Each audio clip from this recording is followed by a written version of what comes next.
Our amazing investigative reporter, Nate Morabito, is here continuing his work this week. But today, continuing this lost ground investigation that found that there's a problem with landslides, specifically in Western North Carolina. And a lot of this came out after Helene, Nate. So let's just start there. Remind us, where you've been and then, what this story is going to be giving us. Yeah, so if you remember during Helene, many people died due to landslides. Mm-hmm. Landslides it's not something we usually talk about in North Carolina, at least our generation, about deaths. And during Helene, at least 31 people died in Western North Carolina due to a landslide. And there were thousands of landslides in Western North Carolina.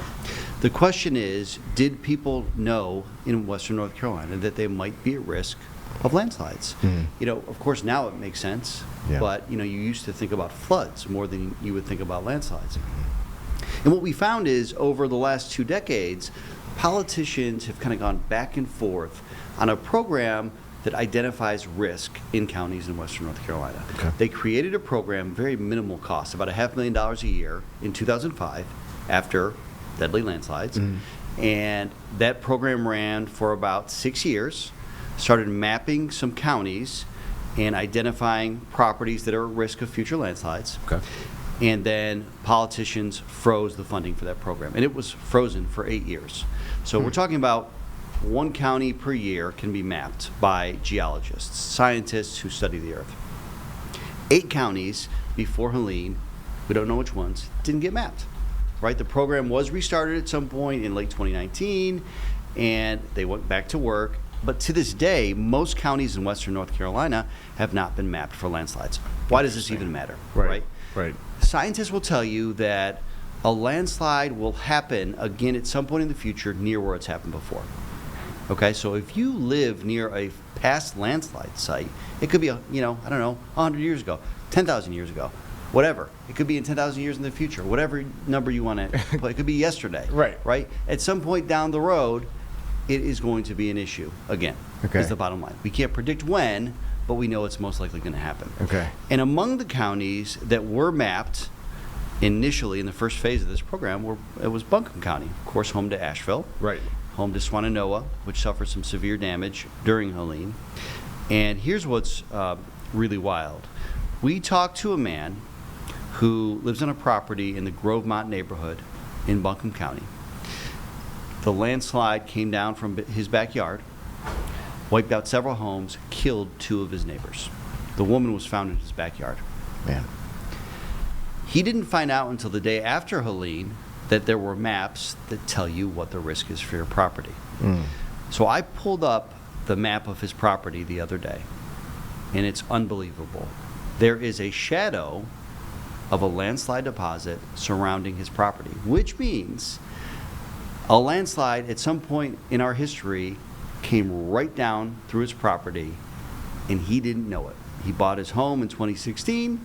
Nobody told him, hey, there was a landslide here once.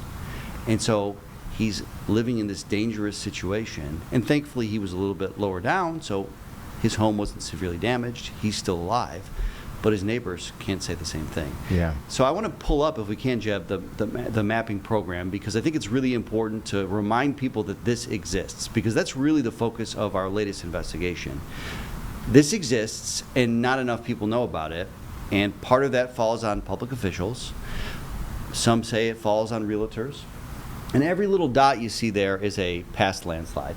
Okay? Yeah. There's different layers to there. There's like a susceptibility layer that'll tell you, if 5 inches of rain fall within 24 hours, these areas could be susceptible to landslides. But bottom line, where you see dots there on the screen, near there, at some point in the future, it could be 100,000 years. Yeah. There could be another risk of a landslide. But you also see some counties, a lot of dense areas of red dots, and other counties, not much at all. Right. And to my point, most of those counties have not yet been inventoried for landslide risk.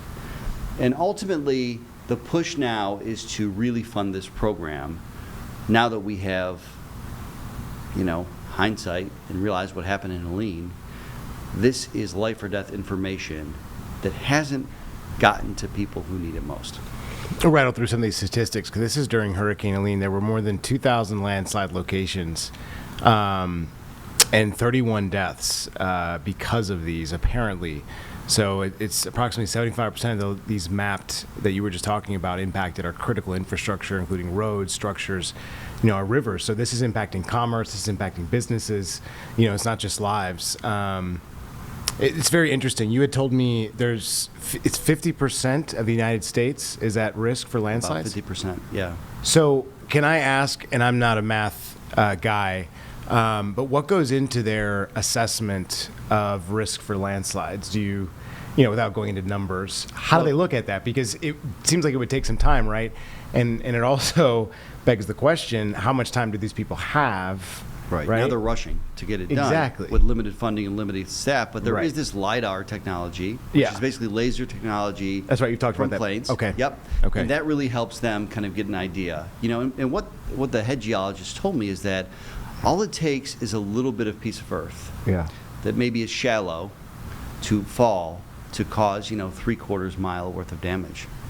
And ultimately, there was a pushback many years ago from realtors and builders about identifying risk, because what does that mean? Yeah. Property value, hard Right. to sell homes. Right. But at the same time, we're building schools, we're building churches. Yeah. You don't want to build in an area that's close to a landslide. And if you're going to do it, you should follow some really tight regulations, and even maybe move a few hundred feet away from a stream could be all the difference. Right. So that's a big part of it.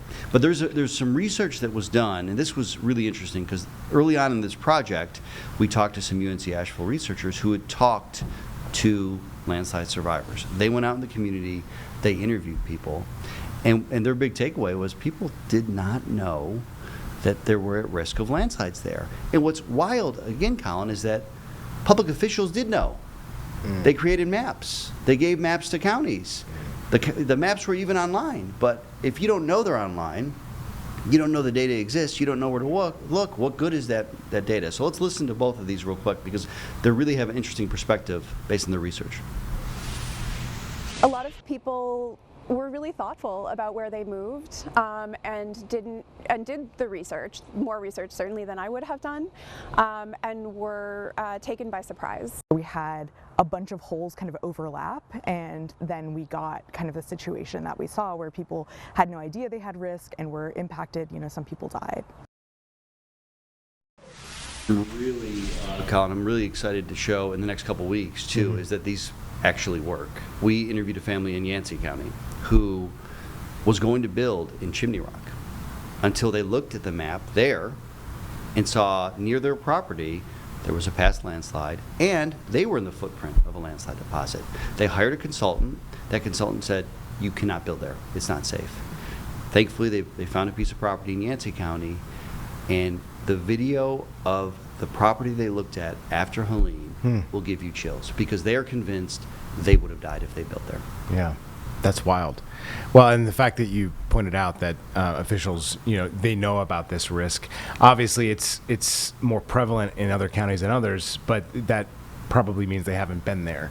And this is something that we hadn't necessarily seen because of the amount of rainfall that we got from Helene. Now, obviously, this has happened before. The rainfall totals, I'm sure when it has happened, has been close to or near about the same in some sense. But either way, it's very interesting to hear some of the data behind it.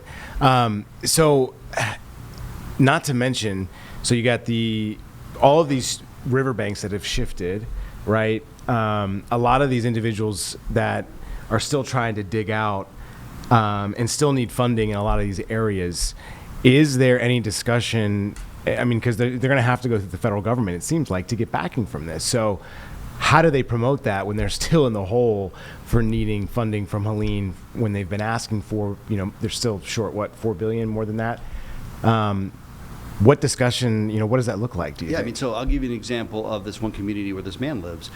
Using FEMA dollars, Buncombe County is now doing a pilot study to figure out what the existing risk is for that neighborhood and what they can do, if anything, to mitigate that risk. Okay.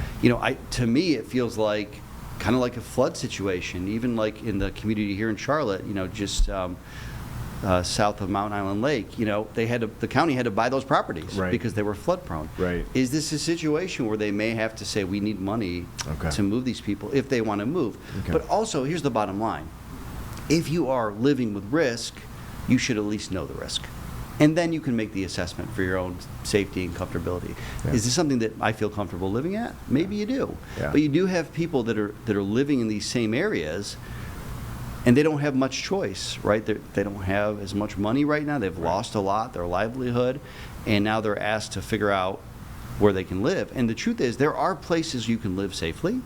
There are places that are a little risky, but there are also places with some guidance from a consultant where you can make some decisions that are going to improve your chances to make sure your property and your family is safe in a landslide. So, I mean, it's very complicated, but as a state lawmaker, a former state lawmaker told me just last week, I mean, people are paying attention now. There's not as much pushback about this. This is obviously just one issue, but at some point, again, there is going to be a landslide. And it's generational, you know? So these families that survive Helene, they'll tell their kids about it.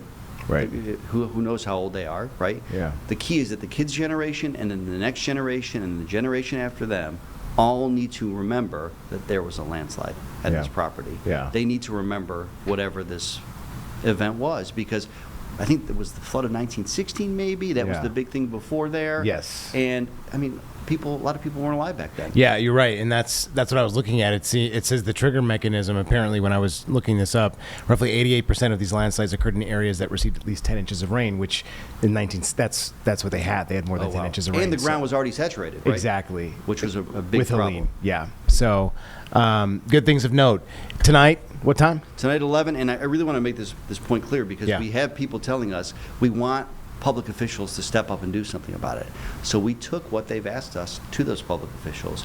You're going to hear from them tonight at 11. That's really a critical piece of this. Not just talking about the problem, but trying to come up with a solution here. That's really big for us. Awesome. I'm sure there'll be next steps as well.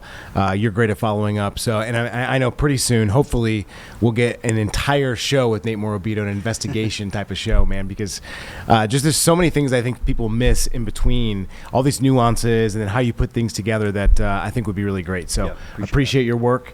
Cannot wait for this tonight. Please watch 11 p.m. tonight here on WCNC Charlotte.